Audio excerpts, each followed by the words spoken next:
네, 오늘 성경 말씀 보시겠습니다. 사도행전 26장 19절부터 23절 말씀. 아그리빠 왕이여, 그러므로 하늘에서 보이신 것을 내가 거스르지 아니하고 먼저 다메섹과 또 예루살렘에 있는 사람과 유대 온 땅과 이방인에게까지 회개하고 하나님께로 돌아와서 회개에 합당한 일을 하라 전하므로, 유대인들이 성전에서 나를 잡아 죽이고자 하였으나 하나님의 도우심을 받아 내가 오늘까지 서서 높고 낮은 사람 앞에서 증언하는 것은 선지자들과 모세가 반드시 되리라고 말한 것밖에 없으니, 곧 그리스도가 고난을 받으실 것과 죽은 자 가운데서 먼저 다시 살아나사 이스라엘과 이방인들에게 빛을 전하시리라 함이니이다 하니라. 아멘.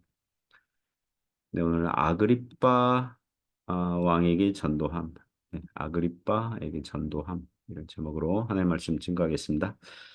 우리가 읽은 것은 19절부터 23절이지만 32절까지 26장 전체 마지막까지 그 내용 보도록 하겠습니다. 오늘 성경 본문은 사도 바울이 한편으로는 자신을 변호하면서 한편으로는 아그리빠 왕에게 전도하는 사건을 다루고 있습니다. 몇 가지 교훈으로 은혜를 나누고자 합니다. 첫 번째 교훈은요, 신자는 하늘의 부르심을 따라야 한다는 것입니다. 성도는 하늘의 부르심, 하늘의 소명을 따라야 한다는 것입니다. 19절부터 23절에서 교훈하죠. 19절 보면 아그리빠 왕이여, 그러므로 하늘에서 보이신 것을 내가 거스르지 아니하고, 하늘에서 보이신 것을 내가 거스르지 아니하고 따랐다는 거죠. 다메섹 도상에서 예수께서 바울을 사도로 부르셨습니다. 바울 사도는 자신을 사도로 부르신 주님의 부르심을 하늘에서 보이신 것이라고 해요. 그것을 거스를 수 없었습니다. 우리가 다른 사람의 부탁을 들어줄 때가 있지 않습니까? 가족이나 지인의 부탁을 들어줄 때가 있습니다. 또는 여건이 안 되면 들어주지 않을 수도 있습니다. 취사 선택할 수 있습니다. 그러나 하늘에서 우리에게 보이신 것이라면, 하늘의 하나님께서 어떤 일을 하라고 부르신다면, 시키신다면, 주 예수께서 우리에게 어떤 일을 하라고 시키신다면 그 일은 최선을 다해서 해야죠.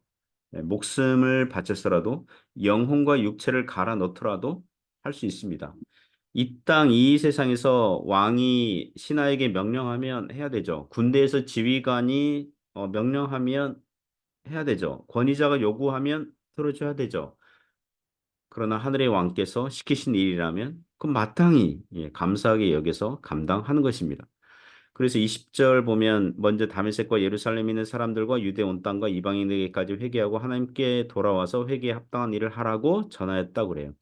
바로 이 지점이 유대인들이 바울을 싫어하고 미워하는 거죠. 바울은 유대인이든 이방인이든 하나님 앞에 구원받아야 할 동일한 죄인들이기 때문에 오직 예수님을 믿음으로 죄 사함을 받는다고 전도했습니다. 바울의 이 전도는 유대인들이 영적으로는 이방인들보다 조금 더 나은 것이 없다고 말하는 셈이거든요. 유대인들이 그들의 조상 아브라함 때로부터 하나님의 선택을 받은 혈통상 유대인으로 태어나면 이미 구원은 따놓은 당상이라고 여겼는데, 이방인들과 동일 선상의 죄인들이고 하나님으로부터 멀리 떨어져 있다고 하니 분노가 폭발하는 것입니다. 그래서 유대인들은 21절에 성전에서 나를 잡아 죽이고자 하였으나 22절에서 하나님의 도우심을 받아가 내가 오늘까지 서서 높고 낮은 사람 앞에서 증언하는 것은 선지자들과 모세가 반드시 되리라고 말한 것밖에 없으니라고 지금 바울이 지금 변론하고 있습니다. 사실상 바울의 전도는, 비록 유대인들은 바울이 지금 모세율법과 선지자들의 예언을 무시하고 거스르고 있다고 비난하고 있지만, 바울은 선지자들과 모세가 예언하는 바와 동일한 정신과 그 사상 아래에서 하고 있다는 것입니다. 그 내용은 이 구약 성경이 말하는 바는 23절의 요약한 셈이거든요. 구약 성경에서 말하는 바가 곧 그리스도가 고난을 받으실 것과 죽은 자 가운데서 먼저 살아나사 이스라엘과 이방인들에게 빛을 전하시리라 함이니이다 하니라. 이 구절은 이사야서 42장 6절 그리고 49장 6절을 반영합니다. 나 여호와가 의로 너를 불렀은즉 내가 내 손을 잡아 너를 보호하며 너를 세워 백성의 언약과 이방의 빛이 되게 하리니. 이사야서 42장 6절 말씀. 내가 또 너를 이방의 빛으로 삼아 나의 구원을 베풀어 땅끝까지 이르게 하리라. 이사야서 49장 6절 말씀. 유대인들이 이사야서 53장에 나오는 고난받는 메시아 예언을 받아들이면 되는데, 그 메시아 사상이 오직 승리하고 영광스러운 메시아 사상에만 사로잡혀 있어서 혈통상 유대인이라면 이미 구원받은 자라고 여기고 있으니 복음이 들려오지 않는 것입니다. 오늘날 메시아닉 주라고 해서 유대인들 중에서 예수님을 메시아로 믿고 있는 유대인들 그 그룹이 있거든요. 메시아닉 주라고 해요. 거기서도 예수님을 메시아로 믿지만 그 기독교인 같아 보이는데 실은 예수님을 삼위일체 한 위격의 하나님으로는 믿지 않거든요. 여전히 유대인 혈통을 다른 민족과 비교해서 뛰어난 자들이라고 그렇게 여기고 있어요. 그래서 저 옛날 아리우스파와 같은 이단이라고 할 수 있습니다. 메시아닉 주 같은 그런 그룹이. 이스라엘 사람들이든 이방인들이든 빛 대신 주님을 봐야 되고 만나야 되는 거죠. 인간적인 자랑이 없어져야 되고 사라져야 돼요. 사도 바울이 하늘에서 보이신 것은 바로 이것입니다. 유대인이든 이방인이든 헬라인이든 야만인이든 그들에 대하여 복음의 빚진 자로서 복음을 증거한 것입니다. 사랑하는 성도 여러분, 우리도 이 부르심에 감사함으로 따라갈 수 있기를 바랍니다. 두 번째 교훈은 복음은 영적으로라야 알 수 있습니다. 복음은 성령님의 은혜를 받아야만 알고 믿고 받을 수 있는 거죠. 24절에서 29절에서 교훈하고 있습니다. 24절 보면 바울의 말을 듣던 베스도 총독이 못 참고 크게 소리 질러요. 바울아 네가 미쳤도다. 네 많은 학문이 너를 미치게 한다. 네, 이렇게 얘기해요. 당시 총독이라면 많이 배운 사람이겠죠. 권력자고, 그죠? 똑똑한 사람이고. 하지만 성령의 은혜가 없으니까 복음을 들었어도 전혀 이해를 하지 못하고 있죠. 그는 바울이 논리 정연하고 많은 학문이 있는 것은 알겠는데 너무 많이 배워가지고 정신이 미친 사람처럼 보인 것입니다.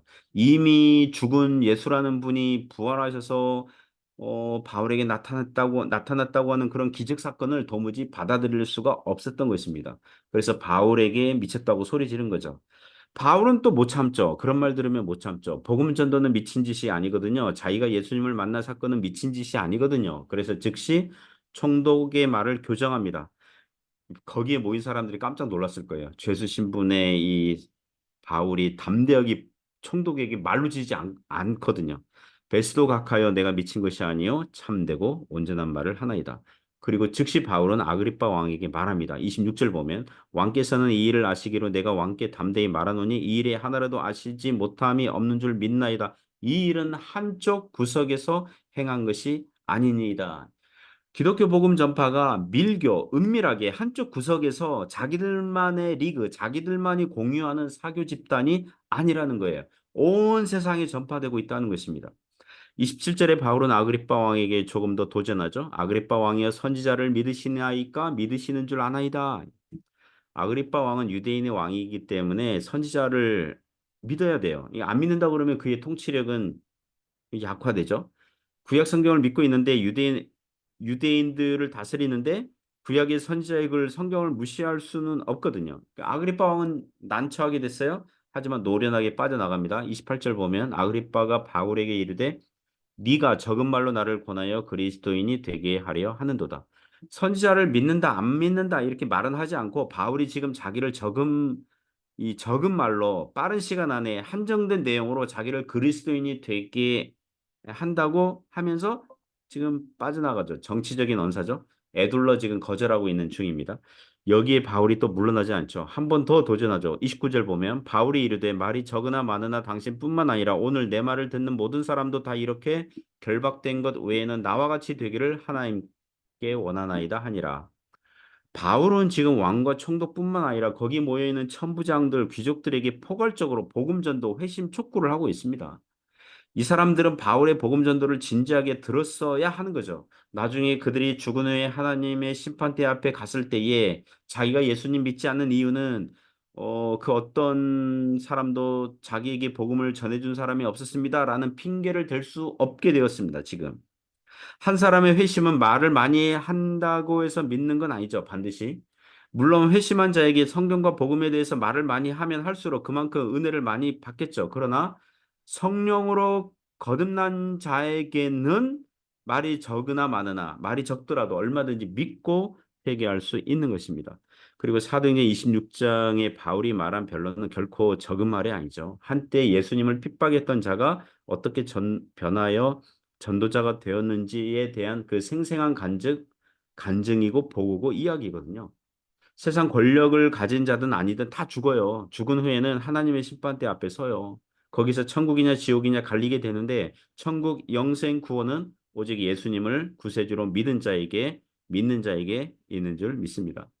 베스도 총독과 아그리파 왕은 고린도전서 2장 14절에서 말한 바와 같이 육에 속한 사람은 하나님의 성령의 일들을 받지 아니하나니 이는 그것들이 그에게는 어리석게 보이며 또 그는 그것들을 알 수도 없나니 그러한 일을 영적으로 분별되기 때문이라. 거기에 이제 그 합치되는 거죠. 복음이 안 들려오면요. 하나님의 존재가 의심스러우면 성경의 내용들이 믿기 어렵다면 어떻게 해야 되냐면 기도하셔야 됩니다. 하나님 제 영혼을 불쌍히 여기셔서 회개할 수 있도록 성령님의 은혜를 베풀어 달라고 기도하셔야 됩니다. 믿을 수 있도록 도와달라고 기도하셔야 됩니다. 하나님이 계시다면 알게 해주세요. 깨닫게 해주세요. 기도해야 됩니다. 그렇게 성령의 은혜를 받아야 복음이 들려올 수 있는 줄 믿습니다. 세 번째 교훈은요. 하나님께서 섭리하신다는 것입니다. 30절에서 32절에서 교훈합니다. 왕과 총독과 번이게와 그 함께 앉은 사람들이 다 일어나서 물러가 서로 말을 하죠. 이 사람은 사형이나 결박을 당할 만한 행위가 없다 하더라. 그리고 이에 아그리빠가 베스도에게 이르되 이 사람이 만일 가이사에게 상소하지 아니하였더라면 석방될 수 있을 뻔하였다 하니라. 바울은 지금 로마 실정법을 어긴 게 없으니까 당연히 무죄예요. 하지만 유대 총독과 그 다스림을 받는 유대인들 사이의 그 관시 때문에 관계 때문에 지금 바울을 붙잡아 두고 있었던 거거든요. 정치 사회학적인 이 메커니즘, 서로 이익을 얻으려는 이 방어 수단, 그게 끼어 있는 거죠. 하지만 그것들이 모두 다 하나님의 섭리 안에 있는 줄 믿습니다. 하나님께서 바울 사도를 로마로 보내시려고 하는 거죠. 인간들이 모여서 결정한 것 같지만 하나님께서 정하시고 인도하시는 중이에요. 바울은 비록 죄수의 신분으로 로마로 가지만 로마 군인들의 보호 아래서 가게 될 거예요. 사람이 자기 길을 계획할지라도 우리 하나님께서 인도하시는 줄 믿습니다. 사랑하는 성도 여러분, 어, 오늘 말씀이 우리에게 교훈합니다. 하늘에서 우리에게 보이셨어요. 그리스도인 되게 하셨어요. 소명을 주셨어요. 이 소명 붙들고 믿음으로 살아가시기 바랍니다. 하나님께서 그 발걸음을 인도하시는 줄 믿습니다.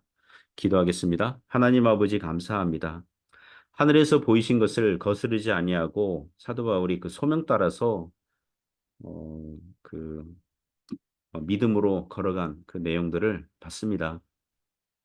하나님, 저희도 성령의 은혜를 받고 복음을 듣게 하시고 믿게 하셨으니 이 복음을 합당하게 살아가는 또 증거하는 나타내고 향기를 내뿜는 그런 인생 되게 하여 주옵소서. 예수님 이름으로 기도드립니다. 아멘.